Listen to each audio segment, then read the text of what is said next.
this boils down even to assumptions we make about what words mean. So let's Mm. say you read Romans and somebody has translated um, the word for justified, and then we've taken justified and we've imputed all kinds of legal metaphors into that, like, but that's an imposition on the word itself. It can be Mm. like, he's made us right. How has he made us right? Through his mercy. What's that got to do with a courtroom? Nothing.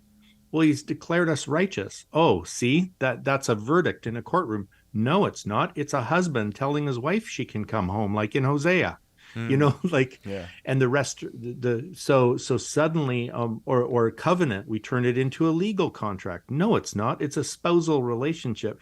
So even the idea that Rome is full of juridical language is like, only if you impose it on it.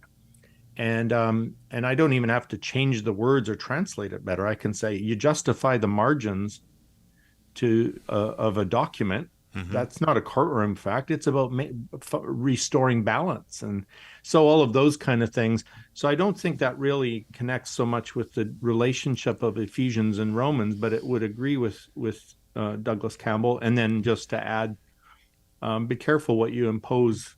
Like if you laminate a courtroom transparency over top of Romans, suddenly you'll see law courts and judges and verdicts everywhere that just really didn't emerge from the text. Yeah, They and emerged from my own theological projections. it's so easy to do that and not notice you're doing it at all. Well, stop it, Tim. um, We're all getting better slowly, really Indeed. slowly, but it's a mystery. It is a mystery, and the work of the cross is a mystery. Ephesians 2:13 says, "But now in Christ Jesus, you who were once far off have been brought near by the blood of Christ." And we have spent a lot of time over the years, the three of us, discussing what was accomplished on the cross. And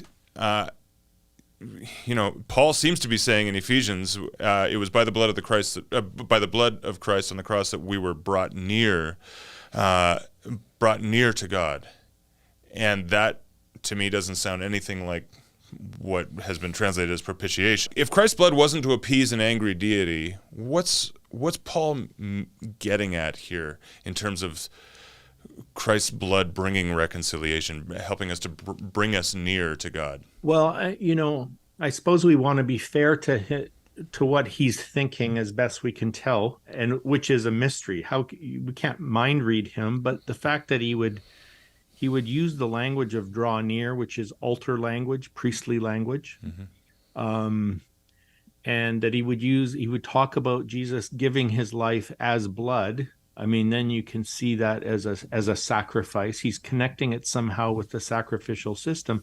But Mm-hmm. again, we then imagine some kind of pagan appeasement offering to satisfy the wrath of an angry God, and that's just straight out of the Mayan temples or something. It's not what's happening not only not what's happening in the New Testament, it's not even happening in the Hebrew Bible. Um, so first of all, he's using this analogy. So don't overextend the analogy, but Mm-hmm. it's like, remember when when the priests would bring the lamb, there would be this occasion for reconciliation and forgiveness. Why? Because there was appeasement? No, it was an offering. And now what's happened? Well, God has come near and he's laid down his life for us. He's offered himself for us in a way that's brought about a reconciliation. There's no need to squeeze appeasement or punishment into that word anymore than you would talk about first responders who sacrificed their lives to rescue people from a burning building. But now we might go further and say, well, that covers how sacrifice doesn't imply appeasement or punishment. It's about love, self-giving love. Yeah. Now let's add a little bit, another layer. How might being drawn near as a result of that happen? Well, okay, since we mentioned covenant early, when in my relationship with my wife, what kind of sacrifices has she had to make to draw me near when I've been wayward? And this is the kind of sacrifice means um, laying down her right to walk out on me or kick me out, laying down her right to punish me or to see, no. So she, out of love, she made incredibly costly sacrifices to reconcile me within the marriage. Okay, now we're a huge distance away. I Yeah. mean, and so I think what's going on in the text there in the New Testament, he's like God has done this for us. What did it take to reconcile us from death into life and from alienation into union? It meant he had to lay down his life, and the occasion for that was us killing him, and hence the blood. That was part of the cost. But I think of it that way. The very next verse is, "For he himself is our peace, who has made us both one and has broken down in his flesh the dividing wall of hostility." We see that word hostility, and very quickly it's easy in some streams of the church to again see hostility as in God's hostility towards us, God's wrath, and yet the hostility actually goes the other way. Our hostility has been towards God. The hostility has been God's creation. And Brad, you pointed that out, like it as perfectly demonstrated in crucifying our God, and yet we tend to see hostility as going the other direction, which is, I don't believe, what Paul's getting at.